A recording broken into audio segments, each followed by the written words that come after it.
रखुमाई दुर्गीची डाळ उभारा कोणी भगवंता तुम्हीची कटळे घेतील विठ्ठल रखुमाई विठोबा रखुमाई विठ्ठल रखुमाई विठोबा रखुमाई त्यामुळे रुक्मिणी माता प्रिय शिरखती देवा बसना घरातली देवा बसना घरातली युगे असावी चौपा पांडुरंगा तुझी पेवती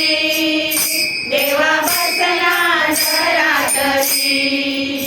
देवा बसना घरातली